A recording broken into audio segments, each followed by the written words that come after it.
The persecution of those accused of witchcraft is one of the darkest and most disturbing chapters in history. Driven by fear of the unknown and fueled by deeply ingrained superstitions, entire communities turned against those they believed to be bearers of dark powers. These accusations, often unfounded, unleashed a wave of brutal punishments aimed not only at inflicting unbearable suffering, but also at sending a message of control and obedience. The methods employed to punish those suspected of witchcraft were marked by cruelty.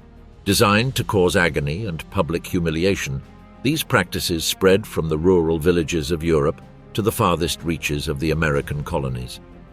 Each punishment was imbued with terrifying symbolism that sought to eradicate any trace of supposed heresy, often through procedures as atrocious as they were unimaginable. This grim chapter in history reflects how fear, combined with religious fervor and ignorance, can unleash the most ruthless violence, leaving indelible scars on the collective memory. The witch hunts. The witch hunts are one of the darkest and most complex episodes in history, marked by the mass persecution of people accused of witchcraft between the 15th and 18th centuries. This phenomenon was not confined to a specific region or culture, but spread throughout Europe and America, leaving a devastating impact on entire communities. Thousands of people, mostly women, fell victim to a combination of superstition, religious fervor, and social tensions, leading to arbitrary trials and harsh sentences. During the Renaissance and the early modern period, Europe faced profound social and economic transformations, along with a series of natural disasters, epidemics, and famines. In this crisis environment, witchcraft became a convenient scapegoat, a way to assign blame for problems to external and unknown factors. It was believed that those who practiced witchcraft were in league with the devil and used supernatural powers to cause harm, defying not only human laws but also divine order. The Church played a central role in conceptualizing witchcraft as a threat. During the Middle Ages, ecclesiastical authorities had already associated witchcraft with heresy, but it was in the 15th century that this idea became more systematic. The publication of the Malleus Maleficarum in 1487, a manual written by inquisitors Heinrich Kramer and Jakob Sprenger, marked a turning point. This text, which provided guidelines for identifying and prosecuting suspected witches, was widely accepted by both religious and civil courts. Its impact was significant, as it not only legitimized the witch hunts, but also encouraged their expansion by providing detailed methods for investigation and punishment. The role of civil authority was also crucial. In many cases, witch trials were not conducted solely by the Church, but also involved local courts, especially in regions like Germany, France, and Scotland. These trials were often driven by community tensions, economic conflicts, or personal disputes. An accusation was enough to have someone investigated, and the evidence required was minimal or non-existent. In an environment of paranoia, accusations multiplied, and local authorities used these charges to maintain social control. The most vulnerable to these accusations were, for the most part, women who did not fit traditional social roles. Widows, single women, the elderly, and poor women were especially prone to being labeled as witches. Misogyny played an important role in this phenomenon, as women were considered more susceptible to the influence of the devil due to their supposed moral weakness. However, men and children were also accused, albeit to a lesser extent, demonstrating that witch hunts were not entirely discriminatory, though they disproportionately affected women. In America, the witch hunts reached their most infamous point with the Salem trials in 1692. In a context of extreme Puritanism and social tensions in the English colonies, a group of girls claimed to have been bewitched, which triggered a wave of accusations. Over 200 people were labeled as witches, and 20 of them were executed. This case exemplifies how collective hysteria can take control of a community, fueled by fear, religion, and internal rivalries. The evidence for witchcraft was in most cases absurd and arbitrary. One of the most common methods was to search for witch marks on the accused's body, which could range from moles to scars, interpreted as signs of a pact with the devil. Another frequently cited clue was the use of medicinal herbs, traditional knowledge that was twisted into witchcraft. These accusations, based on superstitions, created an atmosphere of widespread distrust, where any behavior outside the norm could be seen as evidence of dark practices. The courts that prosecuted the accused often relied on confessions obtained through coercion or torture, which ensured that people would confess to anything to end their suffering. These confessions not only condemned the accused, but also served to identify other supposed accomplices, further expanding the reach of the hunts. This vicious cycle of accusations and confessions perpetuated paranoia for decades. The impact of the witch hunts on communities was devastating. In addition to the lives lost, the persecution sowed fear and division within society. Entire families were destroyed, and communities were marked by mutual distrust. The witch hunts reflect how social tensions and collective fear can lead to systematic violence and abuse of power. By the late 17th and early 18th centuries, the intensity of the persecutions began to wane. Factors such as the rise of rational thought, the questioning of judicial practices, and the growing disbelief in superstitions contributed to the decline of the hunts.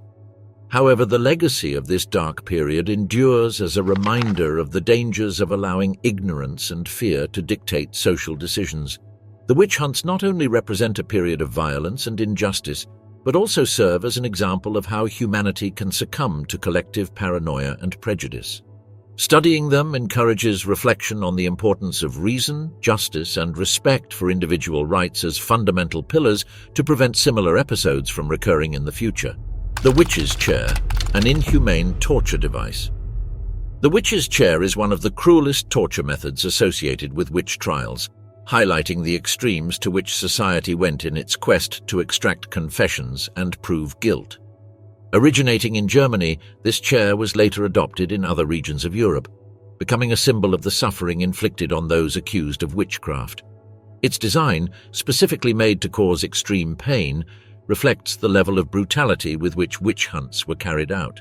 The design of the chair was as terrifying as it was effective in fulfilling its purpose. Made entirely of iron, its surface was covered in sharp spikes that were distributed across the seat, backrest, armrests, and footrest. These spikes, designed to pierce the skin, ensured that the accused could not find any relief once strapped into the chair. The constant pressure against the spikes caused agonizing pain, which intensified with every movement. Often, the accused was stripped of their clothing before being placed in the chair, which increased the exposure of their skin to direct contact with the spikes. The suffering caused by the chair was not limited solely to the wounds inflicted by the spikes. In some cases, interrogators took the torture to an even more extreme level by heating the chair. By applying heat, the iron structure became an instrument that not only pierced, but also burned the victim's flesh. The resulting burns, combined with the perforations, ensured the pain was unbearable, forcing the accused to endure prolonged agony. The logic behind the use of the witch's chair was steeped in superstition and prejudice. It was believed that if a person were truly guilty of witchcraft, they would not feel pain when subjected to such tortures, a ridiculous idea that reflected the lack of rationality of the time. However, the scream of agony from someone suffering in the chair was not seen as a sign of innocence, but rather as confirmation of their guilt.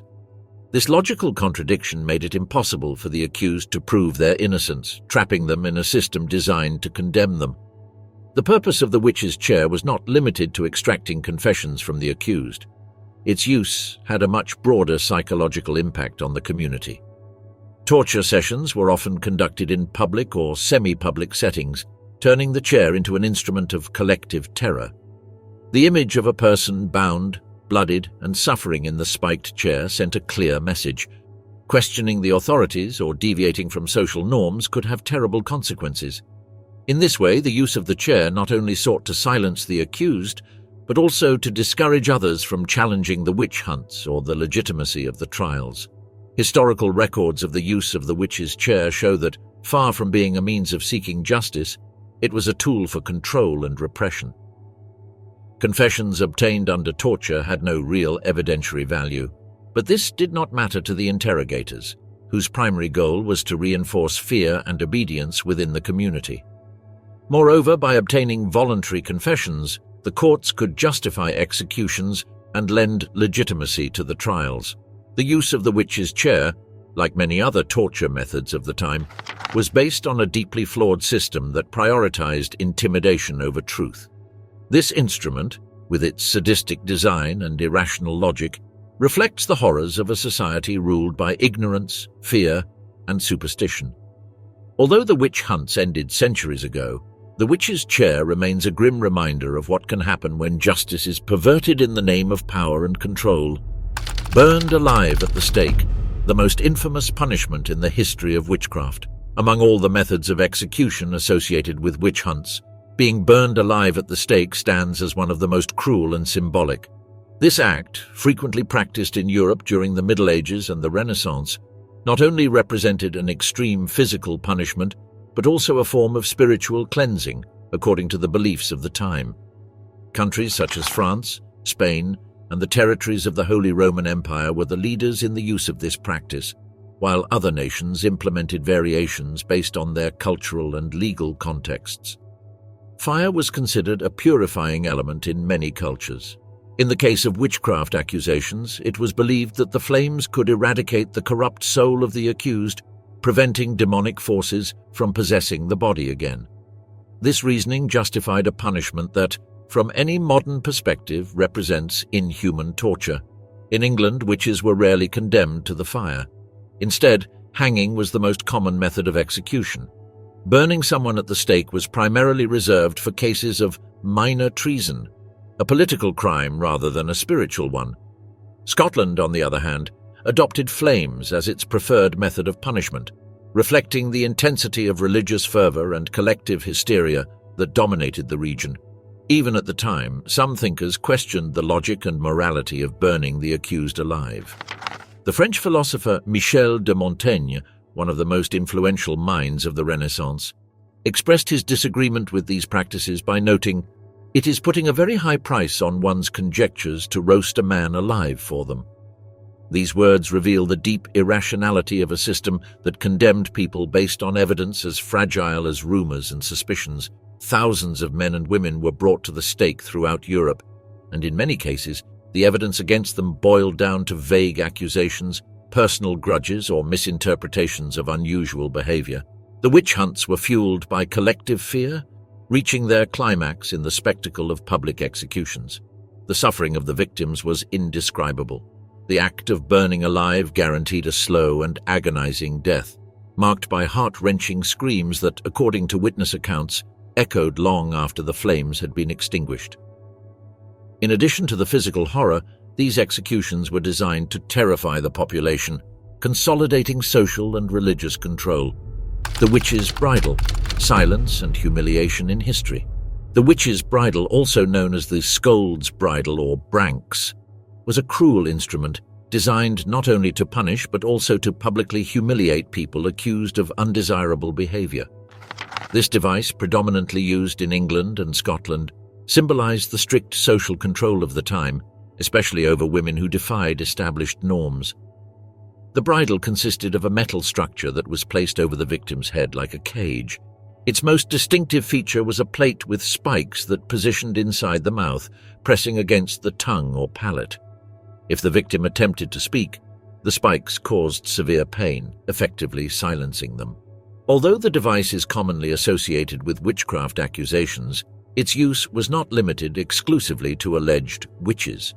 It was also applied to women considered problematic or scolds, a term used for those seen as overly vocal, argumentative, or disruptive in the public or domestic sphere.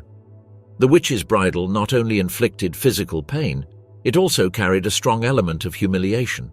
Victims were often forced to parade through the streets while wearing the device, a public spectacle aimed at subjecting them to the scorn of the community. This ritual sought to reaffirm social norms, shaming anyone who dared to challenge them. The imposition of the bridle was a silent but powerful statement of control. Women who were considered too vocal or rebellious were reduced to powerless figures, incapable of speaking or defending themselves. This reinforced the patriarchal structures of the time, where silence and submission were expected, particularly from women. The use of the bridle reflects a historical period when individual expression, especially among women, was seen as a threat. Any behavior that challenged social or religious norms was swiftly punished, and devices like the witch's bridle served as tools to maintain the established order. Furthermore, Its association with witchcraft highlights how women accused of this practice were seen as doubly transgressive, not only for supposedly practicing magic, but for failing to conform to the ideal of obedience and discretion. This device, beyond being a physical punishment, was a symbolic instrument representing absolute control over the body and voice of the victims. Execution by hanging, a twisted end for the accused of witchcraft. During the 16th and 17th centuries, hanging became the predominant method of execution for those condemned for witchcraft in England and parts of colonial America. Although considered a slightly more humane punishment compared to the brutal burning at the stake, hanging remained a form of cruel and humiliating death that marked the lives of the communities where these executions took place. Hanging was not only used as a means of punishment but also as a public warning. Executions were carried out in open spaces, often in front of large crowds. These events served as a visual reminder of the consequences of challenging religious and social norms. The death of the accused, often slow and painful, reinforced collective fear of witches and solidified the authority of the institutions that persecuted them. In colonial America, the Salem witch trials of 1692 are one of the most emblematic examples of this type of execution. During these events, 20 people, mostly women, were hanged after being accused of practicing witchcraft, reflecting how fear of the unknown could lead to collective tragedies. In 17th century England, figures such as Sir Thomas Browne, an influential doctor and writer, openly defended belief in witchcraft. Browne described the practice as a sinister and seductive art that put both individuals and communities at risk by exposing them to the anger and malice of the devil. This type of narrative contributed to justifying hangings as a necessary measure to protect society from the supposed danger posed by witches. Hanging was seen as a more civilized method than burning, but this did not mean it was quick or painless. In many cases, the victims did not die immediately from a broken neck. Instead, they slowly suffocated, a process known as judicial strangulation. This added a component of suffering that, while less spectacular than fire, was no less painful or humiliating. Public executions of witches often functioned as community events full of morbidity and fear. People gathered to witness the death of those deemed enemies of God and society. This collective act not only reinforced religious beliefs, but also served to further dehumanize the victims. The noose was not just a tool of death. It was a symbol of control and the suppression of anything perceived as a threat to the established order. Although less theatrical than the stake, hanging was not without symbolism. By taking the life of the accused in public, religious and civil authorities reaffirmed their power and ability to punish what they considered spiritual or social transgressions. This method was also more accessible and quicker to implement, which explains its predominance in certain regions, such as England and North America. Drowning, the swimming test. Drowning, or the swimming test, was one of the most unusual and cruel methods used during witch trials to determine the guilt of the accused. This procedure, more of a death sentence than a genuine trial, reflects the ignorance and superstition that prevailed during a time when fear eclipsed reason. The swimming test involved tying the accused, often with their hands and feet bound, and throwing them into a body of water, such as a river or pond.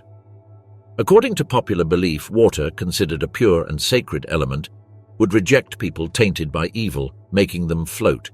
If the accused floated, their guilt as a witch was confirmed. However, if they sank, they were considered innocent.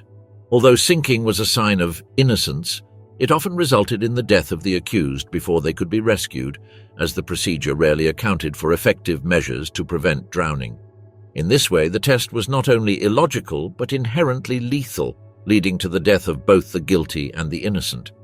The swimming test was part of a group of methods known as ordeals, archaic ways of determining guilt through physical trials that appealed to divine judgment. These practices, although popular, were legally recognized in certain parts of Europe. It was believed that the results of these tests were directly influenced by God's will, reinforcing the religious authority behind the executions. In reality, this method was a death sentence disguised as justice. The accused, mostly women, had no way to prove their innocence. If they survived drowning, they faced execution. If they sank, their innocence was irrelevant, as they died in the process. Despite the widespread use of these practices, not everyone believed in their efficacy. Reginald Scott, a 16th-century English scholar, was one of the first to publicly denounce witch trials and the swimming test. In his influential book, The Discovery of Witchcraft, Scott criticized the practices based on superstition and ignorance, describing them as lacking mercy and logic. For Scott, these methods were not only inhuman but also lacked any rational foundation. His work helped sow doubt about the legitimacy of witch trials and marked the beginning of a slow transition toward more rational and less superstitious thinking. The drowning test as a method to detect witchcraft was based on the erroneous idea that supernatural powers could be proven through physical trials. However, the human body floats or sinks depending on factors such as density, position in the water, and the amount of air in the lungs, elements entirely unrelated to any supposed connection with the supernatural. This lack of scientific understanding condemned countless people to a tragic fate. The torture rope, an instrument of agony and coercion. The rope, also known as the breaking wheel, became a symbol of terror in medieval Europe. While its use was not limited to witch trials, it became a key tool for forcing confessions during the witch hunts that dominated the 16th and 17th centuries. This device, which inflicted unbearable pain and left both physical and psychological scars, reveals the brutality and injustice embedded in the judicial systems of the time. The method involved tying the accused's limbs to rollers placed at each end of a wooden frame. As the rollers turned, the body was progressively stretched, to the point of dislocating joints and even breaking bones. This deliberately painful process was designed not only to inflict suffering, but also to break the accused's will and extract confessions, whether true or fabricated. The rope was particularly common in countries like France, Spain, and Italy, regions where inquisitorial systems officially sanctioned the use of torture as part of legal procedures. The confessions obtained under torture often included fantastic details about pacts with the devil and acts of witchcraft, reflecting the accused's desire to say whatever was necessary to stop the pain. The rope exposes one of the greatest injustices of the witch trials, the irrelevance of the truth. In many cases, confessions obtained under torture were complete fabrications, dictated by the inquisitors or invented by the accused in a desperate attempt to save themselves. The physical and psychological suffering caused by the rope was such that few could resist. Admitting guilt or inventing names of supposed accomplices became a strategy to shorten the torment, although it rarely resulted in acquittal. Although widely used for centuries, the practice of torture began to be questioned with the arrival of Enlightenment thinkers.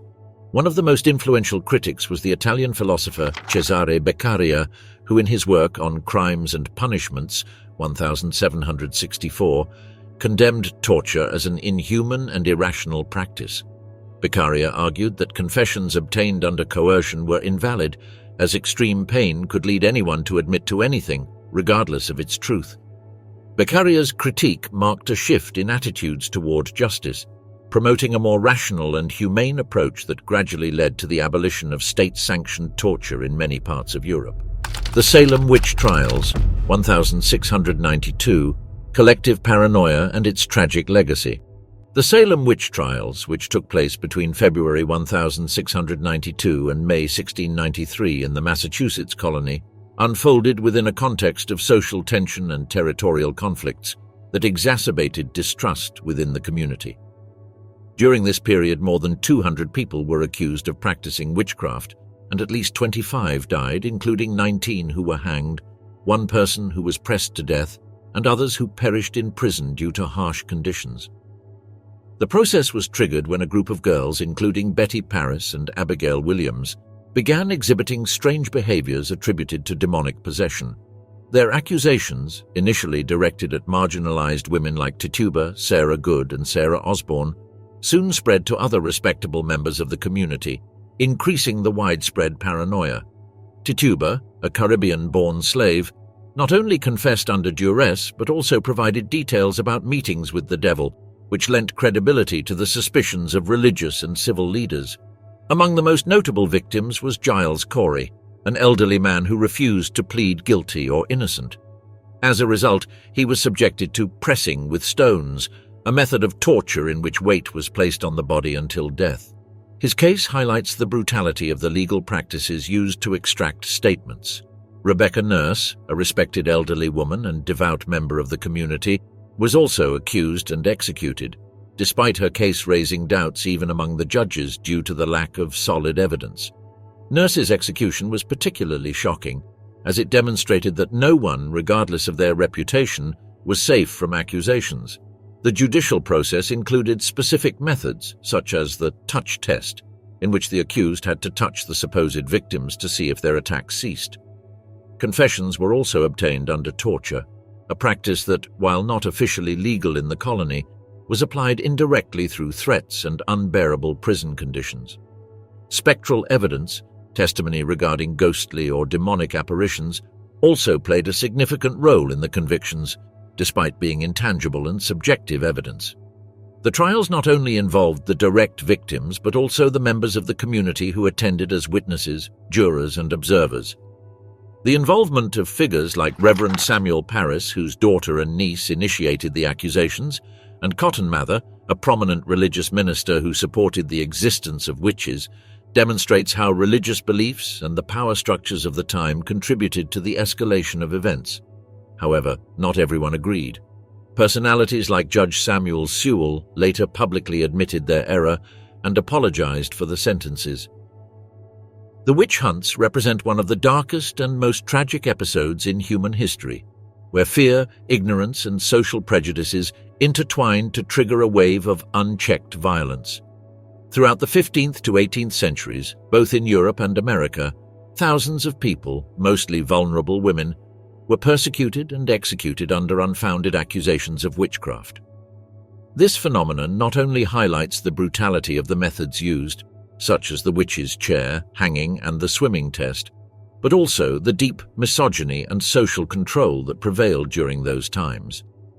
The influence of powerful institutions, such as the church and civil authorities, was crucial in legitimizing these persecutions.